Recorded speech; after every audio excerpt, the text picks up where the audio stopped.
नरत्वं दुर्लभं लोके विद्या तत्र सुदुर्लभा। शीलं च दुर्लभं तत्र विनयस्तत्र सुदुर्लभः। अयि संस्कृतसमाराधकाः दर्शकाः वार्तावल्याः नवीनमङ्कमादाय पुनः उपस्थितमस्ति वार्तावलीदलम्। एष नारायणदत्तः नमस्करोति सर्वान् सुहृद् दर्शकान्।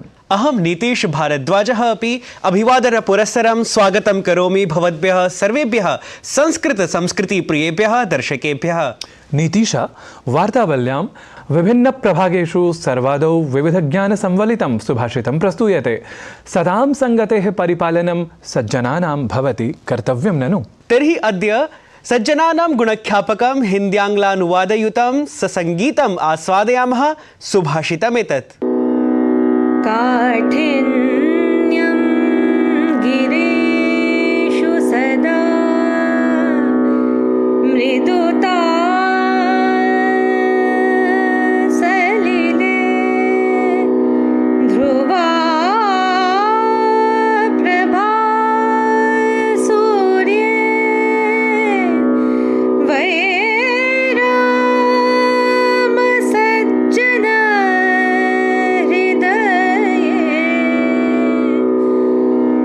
सज्जन हृदये पुनः शान्तिः।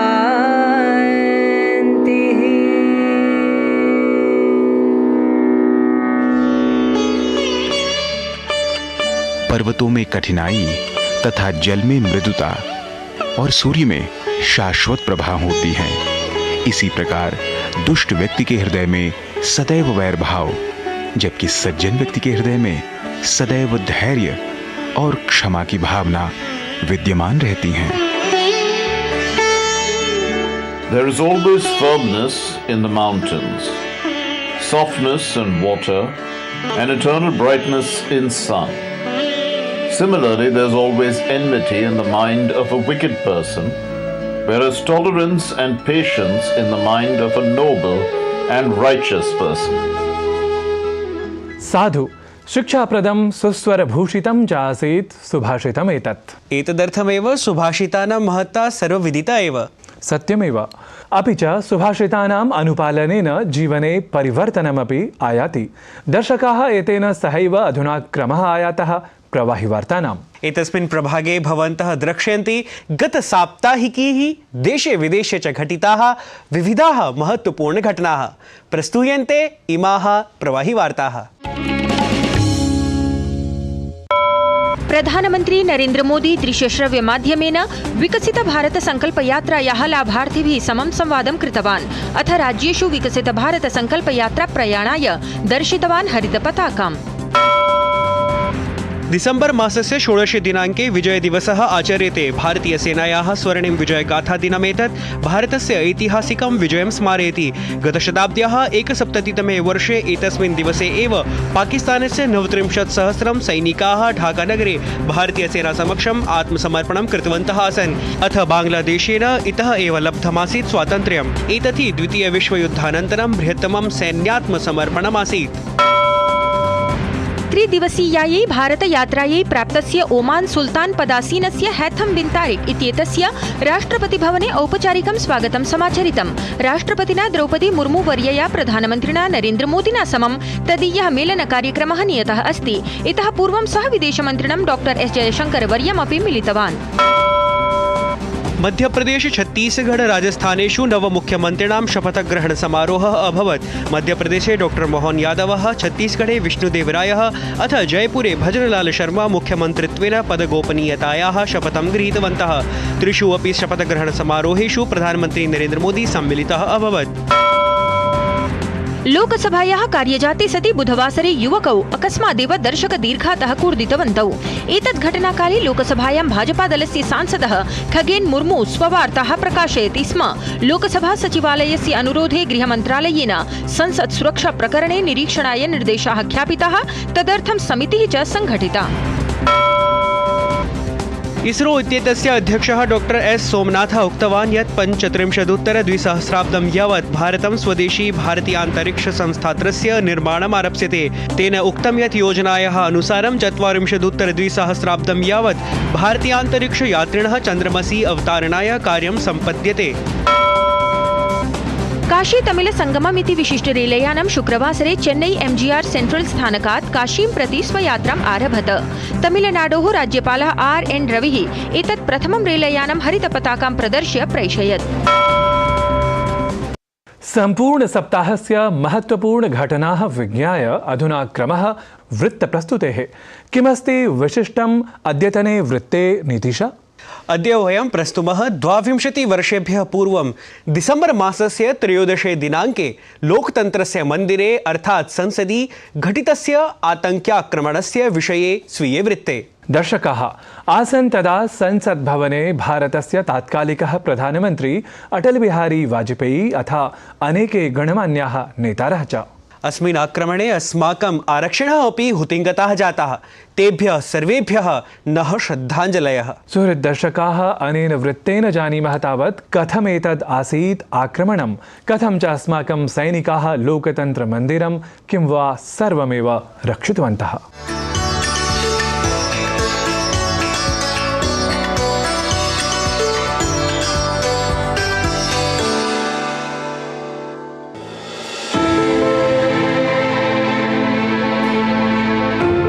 एकाधिक-द्विसहस्राब्दस्य दिसम्बर मासिकः 13 दिनाङ्कः स एव दिवसः आसीत् यदा भारतीयलोकतन्त्रस्य मन्दिरोपमा संसत् समाक्रान्ता आक्रमणकारिभिः आतङ्किभिः। तदानीं संसदः लोकसभा राज्यसभा सदनयोः सुचारुतया विधीयमानं कार्यजातं स्थगितमासीत्। अकस्मादेव एका चतुष्चक्री गन्त्री संसद्भवने जवीयस्या गत्या प्राविशत्। गन्त्रीतः अवतीर्य सद्यः एव लश्कर ए तैयबा जैशे मोहम्मद आतङ्कि गुल्मयोः भुशुण्डिधृताः पञ्चातङ्किनः अतिगोलिकावर्षणम् आरभन्त, यत्र महिलासुरक्षाकर्मिणं समेत्य 6 सुरक्षाकर्मिणः, 3 संसद्भवनकर्मिणः वीरभावं वीरिताः, व्रणिताश्च 15 कर्मिणः।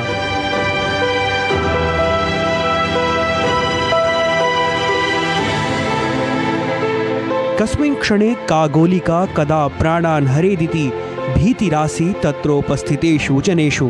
तदा आतङ्कि प्राणहारकाः सैनिकाः दर्शितवन्तः स्वाद्भुतवीरताम्।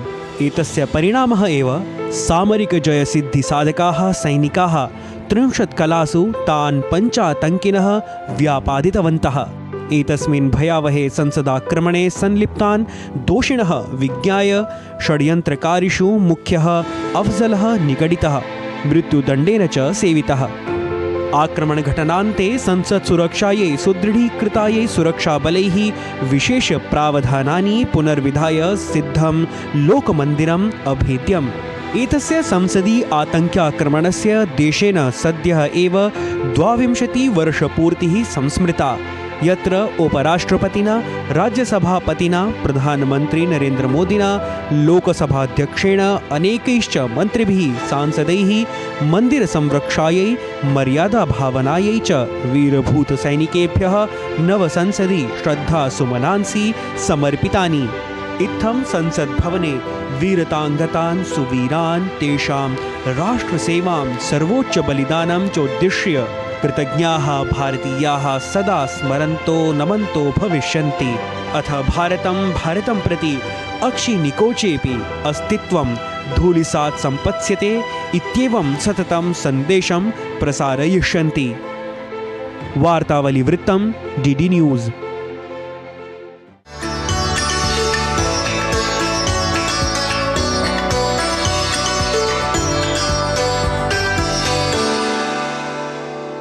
अहो, अतीव भयावहः आसीत् अयं घटनाक्रमः। वयं सर्वान् हुतिङ्गतान् वीरान् नमामः। दर्शकाः अधुना क्रमः अस्ति त्रिज्याप्रभागस्य। यथा भवन्तः जानन्ति एव यत् एतस्मिन् त्रिज्याप्रभागे वयं देशविदेशगतैः विशिष्टैः जनैः सह संवादं साधयामः। तर्हि अद्य सः विशिष्टः विद्वान् अस्ति पश्चिमबङ्गाल वास्तव्यः संस्कृतविद्वान् संस्कृतविभागाध्यक्षः च प्रोफेसर् अयान् भट्टाचार्यः। विशिष्टः तु अस्ति एव एषः जनः, यतः अद्यतनः अतिथिः संस्कृतपराम् आधुनिकताम् अपि प्रसारयितुं सिद्धः।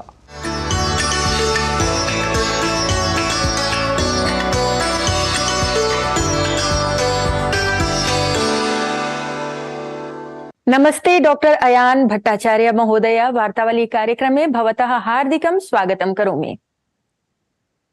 नमो नमः, नमस्कारः।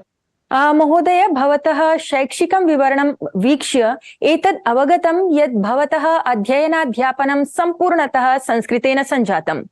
तावत् ज्ञातुम् इच्छामि यत् साम्प्रतं वर्तमानसमये संस्कृतपरस्य शिक्षणस्य कीदृशीं महत्ताम् अनुभवति भवान्?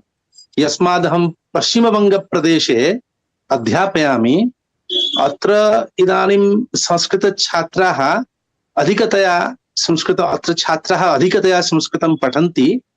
तत्र विश्वविद्यालयेषु महाविद्यालयेषु च छात्राः प्रवेशं कुर्वन्ति। संस्कृतं सामान्यतया आङ्ग्लभाषायां संस्कृत मेजर संस्कृत ऑनर्स इति कथ्यते। तत्र सामान्यरूपेण तत्र शास्त्रीकक्षायां संस्कृतं पठन्ति। तदनन्तरं च तत्र एमए कक्षायाम् अपि छात्राः पठन्ति। यत्र एम्प्लॉयमेंट, तत्र नियुक्तिः यत्र भवति, यत्र नियोगस्य संभावना वर्तते, तत्र छात्राः आग्रहं प्रदर्शयन्ति, मेधाविनः छात्राः आगच्छन्ति।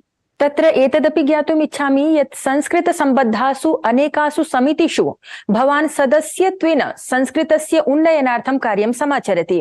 तत्र पश्चिमबङ्गाले महाविद्यालयस्तरेषु संस्कृतस्य इतोपि उत्कर्षार्थं भवद्भिः किं विशिष्टं समाचर्यमाणमस्ति? तत्र अहम् एतत् सत्यं, बहुत्र अहं समितिषु अस्मि। तत्र अस्माकं पश्चिमबङ्गप्रदेशे एका या समस्या आसीत् पूर्वं, यत् अत्रत्या छात्राः संस्कृतछात्राः वङ्गभाषया पठन्ति स्म अधिकाधिकतया। तत्र एकस्मिन्नेव पत्रे यदि 100 अङ्काः सन्ति तर्हि तत्र 20 अङ्कानाम् उत्तरं केवलं संस्कृतेन लेख्यम्, अवशिष्टं सर्वं वङ्गभाषया लिखितुं शक्यते। एतादृशी स्थितिः पूर्वमासीत्। किन्तु मया एतत् चिन्तितं, यदा मया अध्यापनम् आरब्धं तदैव मया चिन्तितं यत् एतादृशी स्थितिः न समीचीना। संस्कृतछात्राः संस्कृतम् अज्ञात्वा संस्कृते किं किम् अस्ति तद् विषये केवलं परिचयं प्राप्स्यन्ति, किन्तु संस्कृतमेव न जानन्ति चेत् को लाभः? एतेन अस्माकं शास्त्ररक्षा अपि न भविष्यति, संस्कृतस्य रक्षा अपि न भविष्यति। अतएव अहं यत्र अध्यापनं कृतवान् सर्वत्र एवं कृतवान् यत् सर्वं संस्कृतेन लेख्यं, संस्कृतेन पाठनीयं, संस्कृतेन छात्राः पठिष्यन्ति, संस्कृतेन लिखिष्यन्ति। परवर्तिनि काले यदा अहम् अन्यत्र विश्वविद्यालयेषु समितिषु तत्र सदस्यत्वेन योगदानं कृतवान्, तत्रापि विशेषतः कलिकाता विश्वविद्यालये ऑनर्स कक्षायां तत्र पाठ्यसूचि निर्माणं जातं CBCS पद्धत्या। तत्र अहम् आसम्। अहम् एवम् उक्तवान् यत् छात्राः क्रमशः अन्ततः चरम पर्वणि ते सर्वं संस्कृतेन लिखेयुः, एवं व्यवस्थाम् अहं कृतवान्। अतएव तत् अन्यत्र विश्वविद्यालयेषु सर्वत्र तत्र एतादृशी स्थितिरेवं वर्तते। पूर्वा स्थितिः इदानीं नास्ति, पूर्ववर्तिनी स्थितिः इदानीं नास्ति।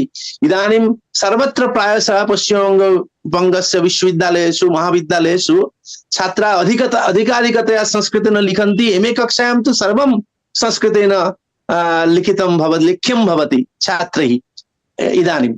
एतत् तु बहु शोभनं यत् महाविद्यालयस्तरेषु अपि छात्राः तत्र परीक्षाक्रमे संस्कृतेन लिखन्ति। तावत् UGC अर्थात् विश्वविद्यालय अनुदान आयोगस्य पाठ्यक्रम संशोधन समित्यामपि भवतः अनुभवः अस्ति। तत्र पाठ्यक्रम संशोधनेन पाठ्यक्रम परिवर्तनं भवान् कथं पश्यति? तत्र पाठ्यक्रमस्य यत् परिवर्तनं जातं तत्र किञ्चित् सौविध्यमपि अस्ति असौविध्यमपि वर्तते, सौकर्यम् असौकर्यम् इति द्वयमेव तत्र लक्ष्यते। एवं भावेन पाठ्यसूचि निर्माणं कृतवन्तः यत् विद्यालयस्तरे शिक्षणे या न्यूनता यदि कापि स्यात् तस्या न्यूनतायाः पूर्तिः अपि भवितुम् अर्हति। येनपि तत्र शिक्षानीत्यनुसारं वयं पाठ्यसूचेः यत् परिवर्तनं कृतवन्तः तत्र एतत् सौविध्यमस्ति यत् छात्राः परं यत् पठिष्यन्ति ततः प्रागेव परवर्ती पाठ्यक्रमे यत् पुस्तकमस्ति, यत् काव्यपुस्तकमस्ति, किन्तु किं काव्यं, काव्ये अलङ्कारादयः सन्ति, तेषां परिचयः यदि पूर्वं न स्यात् तर्हि सहसा छात्राः यदि एकं पुस्तकं पठन्ति, अभिज्ञानशाकुन्तलं कालिदासस्य विख्यातं नाटकं तत् पठन्ति, किन्तु नाटकं किं, दृश्यकाव्यं किं, तत्र अलङ्कारशास्त्रे नाटकस्य स्थानं किम्, एतत् यदि पूर्वं न ज्ञायते तर्हि तत् पठनं सम्यक् न भविष्यति। अतएव एवं भावेन वयं पाठ्यसूचेः निर्माणं कृतवन्तः यथा छात्राणां सौविध्यं भवेत्। एतत् सर्वं विविच्य एव तत्र केन्द्रीय सर्वकारद्वारा, केन्द्रीय शासनद्वारा एषा नीति प्रचालिता। तस्या नीतेः किञ्चित् सुफलम् अवश्यं छात्राः प्राप्स्यन्ति, किन्तु अनेके, अहं जानामि, अनेके छात्राः सन्ति ये सम्यक् संस्कृतं न जानन्ति, सम्यक् संस्कृतं न पठितवन्तः, तेपि अनायासेन नेट् सेट् वैतरणीम् उत्तीर्य साफल्यं लभन्ते।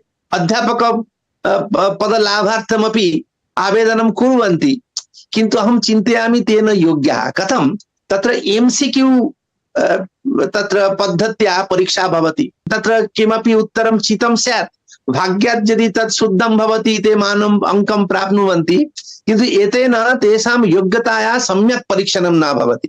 तत्र वृत्तिलाभार्थं तत्र वाचनिकपरीक्षायाम् अवतीर्णा भवन्ति, तदा प्रायशः अहं बहुत्र तत्र परीक्षकरूपेण, गवेषकरूपेण, एक्स्पर्ट् रूपेण तिष्ठामि, तत्र पश्यामि नेट् सेट् परीक्षाम् उत्तीर्णः JRF वृत्तिमपि प्राप्तवन्तः, प्राप्य गवेषणामपि कृतवन्तः, किन्तु शुद्धं संस्कृतं वक्तुं न पारयति, शुद्धं संस्कृतं न लिखति। तत्र टेक्स्ट् मध्ये, पाठ्यसूची मध्ये यः ग्रन्थः, तत्र काव्यस्य काव्यप्रकाशो भवतु अथवा भाषापरिच्छेदः, कारिकावली, मुक्तावली सहिता कारिकावली भवतु अथवा वेदान्तसारः भवतु, यत् किमपि पुस्तकम् अस्ति तत्र एकस्य वाक्यस्य यथार्थम् एकस्मिन् वाक्ये एकैकं पदमाश्रित्य यदि प्रश्नः क्रियते, सूक्ष्म सूक्ष्म प्रश्नाः क्रियन्ते तर्हि ते उत्तरं कर्तुं न पारयन्ति। उपरि उपरि पठित्वा ते आगतवन्तः। तदर्थम् अहं सर्वदा अस्माकं छात्रान् उपदिशामि यत् प्रत्येकं तत्र यदेव पुस्तकं भवतु, नाम साहित्यस्य पुस्तकं भवतु, दर्शनस्य पुस्तकं भवतु, अलङ्कारशास्त्रस्य पुस्तकं भवतु, यत्किमपि पुस्तकं भवतु, तत्र यद् मूलम् अस्ति, मूले यद् वाक्यम् अस्ति, तत्र पदशः प्रत्येकवाक्यस्य अर्थः ज्ञातव्यः। तत्र यदि किमपि व्याकरणम् अस्ति, व्याकरणगता टिप्पणी यदि प्रयोजनीया तत्र वर्तते, तत्र सा टिप्पणी अपि सम्यक्तया पठनीया भवति। अन्ततः मूलं सम्यक्तया पठनीयम् अस्ति, मूलस्य ज्ञानम् अवश्यं स्यात्। किन्तु छात्राः किं कुर्वन्ति, तत्र मूले यद् अस्ति तद् विषये किञ्चित् गत्वा आगच्छन्ति, किन्तु मूलं न पठन्ति। अत्र समस्या भवति। अतः मूलं पठनीयम् अस्ति। ये छात्राः, तेषां कृते अहम् एतद् उक्तवान्, ते यदा अध्यापनमपि करिष्यन्ति तदापि एतद् ज्ञानं प्रयोजनीयं भविष्यति। समं च ये गवेषकाः सन्ति तेषां कृते अपि मम सन्देशः वर्तते। सत्यं। संक्षेपतः भवान् एतद् वक्तुम् इच्छति यत् मूलसंस्कृतपाठानाम् अध्ययनं कर्तव्यं छात्रैः। अवश्यं गवेषणाविषये अपि यद् नूतनम् अवश्यं, नूतनदृष्टिभङ्गी अवश्यं प्रकाशनीया भवति, अन्यथा गवेषणं सम्यक् न भविष्यति, सम्यक् नास्ति। आम् महोदय, यतोहि कविः भवान्, तर्हि अन्ते तावत् यदि भवदीया स्वरचिता कापि संस्कृतकविता स्यात्? अवश्यम्। अहं कस्त्वं नेत्रिवरः इति नेताजी सुभाषचन्द्र विषये कविता लिखिता। तत्र अवश्यं श्रावयतु महोदय। अवश्यं तद् अहं पठामि।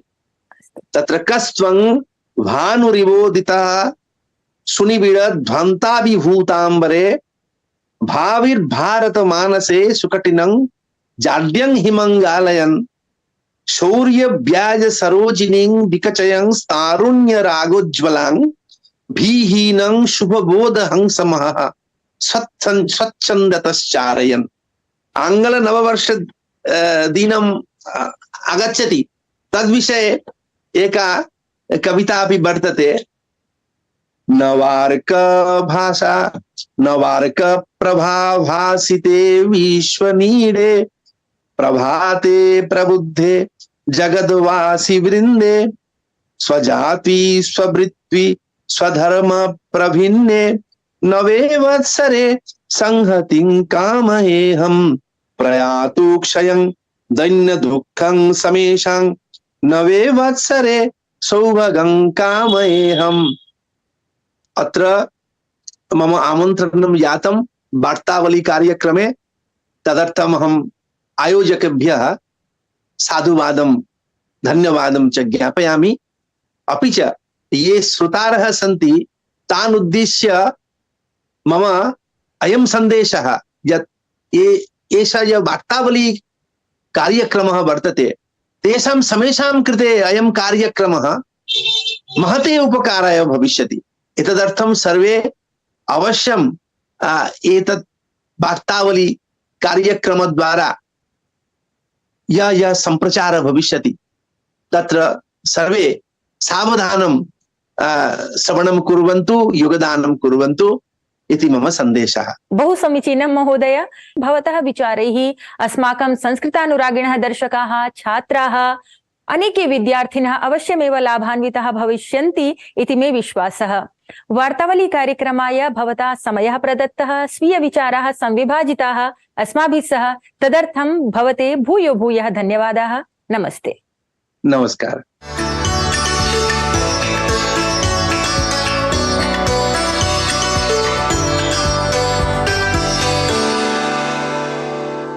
शोभनः संवादः। अधुना हि क्रमः गीतसङ्गीतपरायाः सङ्गीतनिर्झर्याः प्रस्तुतेः। संस्कृतसङ्गीतनिर्झर्यां किमस्ति अद्य प्रस्तूयमानं गीतविशेषम् इति पश्यन्तु, आनन्दे च भवन्तु मग्नाः भवन्तः।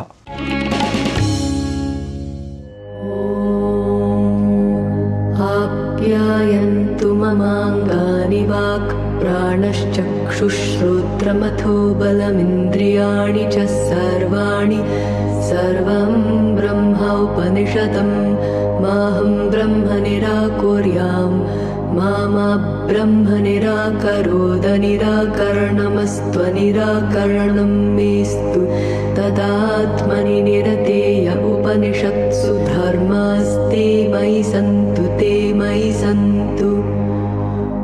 ॐ शान्ति शान्ति शान्तिः। सम्यक् संस्कृतं सङ्गीतमेतत्। आम्, संस्कृतमयी सङ्गीतावली कस्य चित्ते न जनयेत् झङ्कृतिं नितिशा। उचितं वदति भवान्। दर्शकाः भवदीय प्रतिस्पन्दनानि अपि अस्मदीय चित्ते जनयन्ति झङ्कृतिम्। अतः भवद्भिः संस्कृतानुरागिभिः दर्शकैः यथा यथं प्रेषणीयानि अस्मदर्थं प्रतिस्पन्दनभूतानि पत्राणि इति विनिवेदनम्। अस्तु दर्शकाः, अधुना तु अर्धहोरावधिकः कालः बाधते अस्मान् अङ्कस्य एतस्य उपसंहरणाय। वयं तावत् पुनरपि संस्कृतमयं वार्तावल्याः अङ्कविशेषमादाय आगमिष्यामः अग्रिमे सप्ताहे। तावत् अस्मान् अनुज्ञापयन्तु, नः च नमस्कारान् स्वीकुर्वन्तु। उपनिषदं भूब्रूहीत्युक्तात उपनिषद्ब्राह्मीं वावत उपनिषदमब्रूमेति तस्यायतपोतमः कर्मेति प्रतिष्ठा वेदाः सर्वाङ्गानि सत्यमायतनम् यो वा एतामेवं वेदापहत्य पाप्मानमनन्ते स्वर्गे लोके जेये प्रतितिष्ठति